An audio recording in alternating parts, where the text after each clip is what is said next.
ಅಪ್ಪಿತಪ್ಪಿಯೂ ಈ ದೇವರುಗಳ ವಿಗ್ರಹಗಳನ್ನು ದೇವರ ಕೋಣೆಯಲ್ಲಿ ಇಡಬೇಡಿ.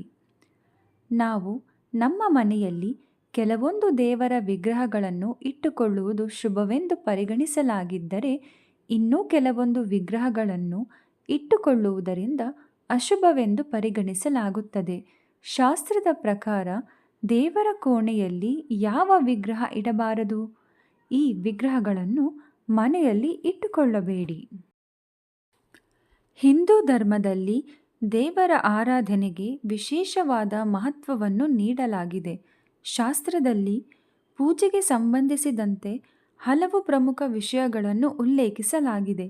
ಶಾಸ್ತ್ರದ ಪ್ರಕಾರ ಮನೆಯಲ್ಲಿ ನಿಯಮಿತವಾಗಿ ದೇವರ ಪೂಜೆಯನ್ನು ಮಾಡುವುದರಿಂದ ಸಂತೋಷ, ಶಾಂತಿ ಮತ್ತು ಧನಾತ್ಮಕ ಶಕ್ತಿಯ ಪ್ರವೇಶವನ್ನು ಪಡೆದುಕೊಳ್ಳುತ್ತದೆ. ದೇವಾನುದೇವತೆಗಳ ವಿಗ್ರಹಗಳಿಗೆ ಸಂಬಂಧಿಸಿದಂತೆ ಶಾಸ್ತ್ರದಲ್ಲಿ ಸಾಕಷ್ಟು ನಿಯಮಗಳನ್ನು ನೀಡಲಾಗಿದೆ. ಮನೆಯಲ್ಲಿ ಗಣೇಶನ ಮೂರ್ತಿ. ಶಾಸ್ತ್ರದ ಪ್ರಕಾರ ಮನೆಯಲ್ಲಿ ಒಂದಕ್ಕಿಂತ ಹೆಚ್ಚು ಗಣೇಶನ ವಿಗ್ರಹಗಳನ್ನು ಇಡಬಾರದು ಎನ್ನುವ ನಂಬಿಕೆ ಇದೆ. ಮನೆಯಲ್ಲಿ ಯಾವಾಗಲೂ ಒಂದೇ ಒಂದು ಗಣಪತಿಯ ವಿಗ್ರಹವನ್ನು ಇಡಬೇಕು.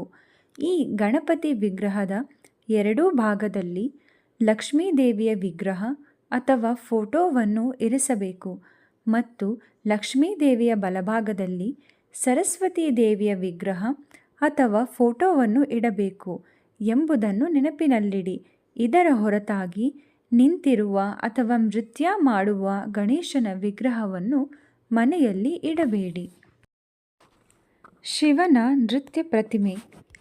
ಹಿಂದೂ ಧರ್ಮದಲ್ಲಿ ಶಿವನನ್ನು ವಿಶೇಷವಾಗಿ ಪೂಜಿಸಲಾಗುತ್ತದೆ.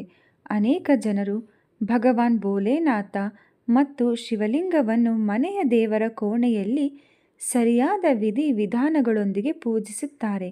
ಆದರೆ ಶಾಸ್ತ್ರದ ಪ್ರಕಾರ ಶಿವನ ನರ್ತಿಸುವ ವಿಗ್ರಹವನ್ನು, ಅಂದರೆ ಆತನ ನಟರಾಜ ಭಂಗಿಯ ವಿಗ್ರಹವನ್ನು ದೇವರ ಕೋಣೆಯಲ್ಲಿ ಇಡಬಾರದು, ಏಕೆಂದರೆ ಇದು ಶಿವನ ಶಾಂತ ರೂಪವಲ್ಲ. ಶಿವನಿಗೆ ಕೋಪ ಬಂದಾಗ ಮಾತ್ರ ಅವನು ಈ ಭಂಗಿಯಲ್ಲಿ ಕಾಣಿಸಿಕೊಳ್ಳುತ್ತಾನೆ. ರಾಹುಕೇತುವಿನ ಪ್ರತಿಮೆ. ಶಾಸ್ತ್ರದ ಪ್ರಕಾರ 9 ಗ್ರಹಗಳನ್ನು ಪೂಜಿಸುವಾಗ ಮಾತ್ರ ರಾಹು ಮತ್ತು ಕೇತುವಿನ ವಿಗ್ರಹವನ್ನು ಮನೆಯಲ್ಲಿ ಇಡಬೇಕು. ಆದರೆ ರಾಹುಕೇತುಗಳ ವಿಗ್ರಹವನ್ನು ಮಾತ್ರ ಪ್ರತ್ಯೇಕವಾಗಿ ಮನೆಯಲ್ಲಿ ಇಟ್ಟುಕೊಳ್ಳದಿರಿ. ನೀವು ಈ ತಪ್ಪನ್ನು ಮಾಡುವುದರಿಂದ ಅದು ನಿಮ್ಮ ಜೀವನದಲ್ಲಿ ಹಲವಾರು ಸಮಸ್ಯೆಗಳನ್ನು ಉಂಟುಮಾಡಬಹುದು. ಪಂಚಮುಖಿ ಹನುಮಾನ್ ವಿಗ್ರಹ. ಹನುಮಂತನನ್ನು ವಿಧಿವಿಧಾನಗಳ ಪ್ರಕಾರ ಪೂಜಿಸುವುದರಿಂದ ಬಜರಂಗಬಲಿಯ ಆಶೀರ್ವಾದ ನಿಮಗೆ ಸಿಗುತ್ತದೆ ಮತ್ತು ಎಲ್ಲ ಕಾರ್ಯಗಳಲ್ಲಿ ಯಶಸ್ಸು ಸಿಗುತ್ತದೆ ಎಂದು ನಂಬಲಾಗಿದೆ. ಆದರೆ ಆಂಜನೇಯ ಸ್ವಾಮಿಯ ಪಂಚಮುಖಿ ಮೂರ್ತಿಯನ್ನು ಮನೆಯ ದೇವರ ಕೋಣೆಯಲ್ಲಿ ಇಡಬಾರದು ಎಂಬುದನ್ನು ನೆನಪಿನಲ್ಲಿಡಿ, ಏಕೆಂದರೆ ಇದನ್ನು ಮನೆಯಲ್ಲಿ ಇಡುವುದು ಶುಭವೆಂದು ಪರಿಗಣಿಸಲಾಗುವುದಿಲ್ಲ. ಶನಿದೇವನ ವಿಗ್ರಹ. ಶಾಸ್ತ್ರದ ಪ್ರಕಾರ ಶನಿದೇವನ ಫೋಟೋವನ್ನು ಅಥವಾ ವಿಗ್ರಹವನ್ನು ಮನೆಯ ದೇವರ ಕೋಣೆಯಲ್ಲಿ ಇಡಬಾರದು ಎಂಬುದನ್ನು ಗಮನದಲ್ಲಿಟ್ಟುಕೊಳ್ಳಿ, ಏಕೆಂದರೆ ಶನಿದೇವನ ಕಣ್ಣುಗಳನ್ನು ನೋಡುವುದರಿಂದ ವ್ಯಕ್ತಿಯು ಅನೇಕ ಸಮಸ್ಯೆಗಳನ್ನು ಎದುರಿಸಬೇಕಾಗುತ್ತದೆ.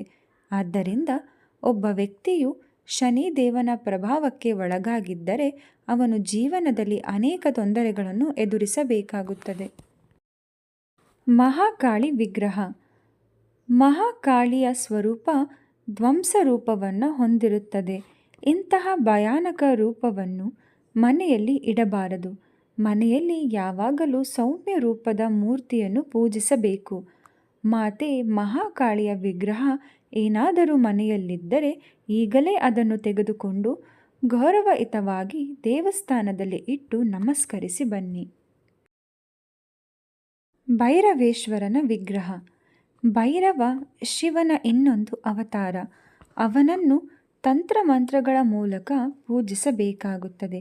ನಮ್ಮಂತಹ ಸಾಮಾನ್ಯ ಜನರು ಭೈರವೇಶ್ವರನ ಪೂಜಿಸುವುದು ನಿಷೇಧವಾದುದರಿಂದ ಭೈರವೇಶ್ವರ ವಿಗ್ರಹವನ್ನು ಮನೆಯಲ್ಲಿ ಪೂಜಿಸಬಾರದು.